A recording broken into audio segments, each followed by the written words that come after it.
गौतम बुद्ध सिद्धार्थ गौतम का प्रकृति और उनके ऐतिहासिक संदर्भ में विशेष स्थान है। उनका जीवन और शिक्षाएं हमें प्रकृति, मानवता और आत्म जागरूकता के महत्व को समझाती हैं।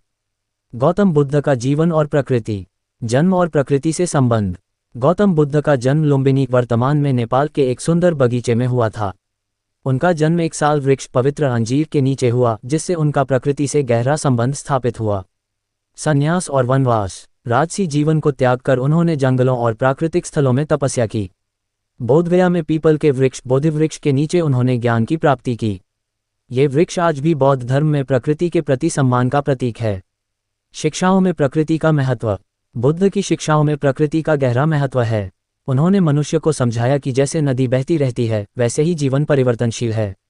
उन्होंने पेड़ों, नदियों और आकाश को आध्यात्मिकता से जोड़ा।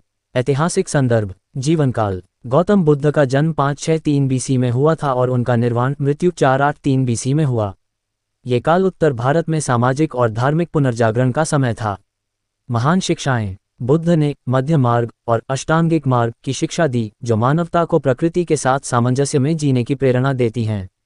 धम्म चक्र प्रवर्तन। सारनाथ में बुद्ध ने अपने पहले उपदेश में संसार के दुखों और उनके समाधान पर चर्चा की। उनका यह उपदेश मानवता और प्रकृति के बीच संतुलन पर आधारित है। बौद्ध वास्तुकला और प्रकृति। बौद्ध विहार, स्तूप और मूर्तियां अक्सर प्रकृति से प्रेरित होती हैं।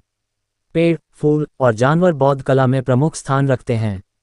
प्रकृति और गौतम बुद्ध की शिक्षाएं। बुद्ध की शिक्षा में प्रकृति का महत्व इस प्रकार झलकता है। पृथ्वी पर पैर रखें और इसका आदर करें। सभी जीव जंतु, पेड़ पौधे और मानव समान हैं। अपने आसपास के पर्यावरण को शांत रखें, यही आपके मन को शांति देगा। गौतम बुद्ध का जीवन और शिक्षाएं प्रकृति के साथ सामंजस्य में रहने और जीवन की वास्तविकता को समझने का संदेश देती हैं। यह आज के पर्यावरण संकट के समय में भी अत्यंत प्रासंगिक है। अगर ये वीडियो अच्छा लगे तो लाइक, शेयर और सब्सक्राइब जरूर करना।